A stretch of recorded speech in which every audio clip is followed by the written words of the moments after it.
niyo iboto yung Tingog Party List.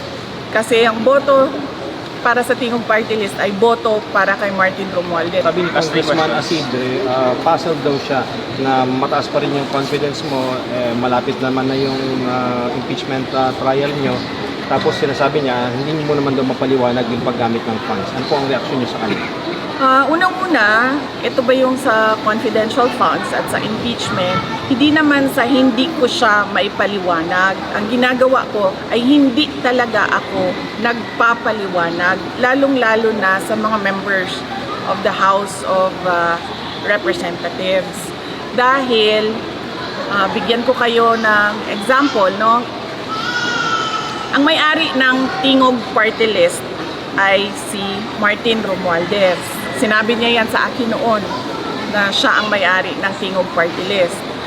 At ano ang pwede nating sabihin na mag-substantiate, no, na totoo siya ang may-ari ng Tingog Party List ay yung first nominee nila ay asawa niya. So ibig sabihin yung second nominee nila na si Jude Isidre na gusto niyang sumagot ako sa kanya patungkol sa confidential funds ay pagmamay-ari ni Martin Romualdez. Kasi second seat siya ng Tingog Party List. So, ibig sabihin, pinapasagot nila ako kanino kay Martin Romualdez. So, bakit naman ako sasagot sa Tingog Party List? Madami nagtatanong sa akin ngayon, ano bang magagawa namin? Ano bang matulong namin sa eleksyon?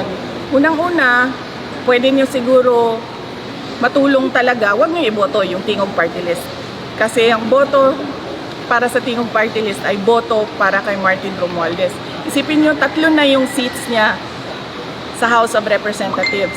Yung distrito niya sa Tacloban, yung 2 upuan niya sa Tingog Party List. Yung upuan ng asawa niya, yung seat ng asawa niya, yung seat ni Isidre. So, hindi dahil hindi ko masagot yung mga tanong nila sa confidential funds. Ayaw kong sumagot sa mga pagmamay-ari ni Martin Romualdez. Ang ginawa kasi nila, kasi distrito lang si Martin Romualdez sa Tacloban, diba? So, wala siyang personality na kumuha ng budget para sa buong bansa. Kasi distrito lang yung sa kanya eh. So, ang ginawa niya gumawa siya ng party list.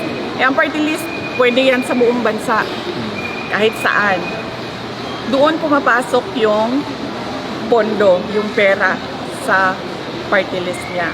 Ano ang pwede nating sabihin na mag-substantiate yan? Tingnan natin yung natanggap na pera sa galing sa mga regional offices papunta doon sa Tingog Party List at magkano yun. So bakit ako sasagot sa tao na unang-una todo ang paninira niya sa akin, todo ang gastos niya sa paninira sa akin.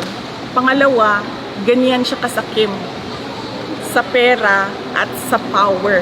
3 yung upuan niya. 3 yung seats niya sa House of Representatives. Ma'am,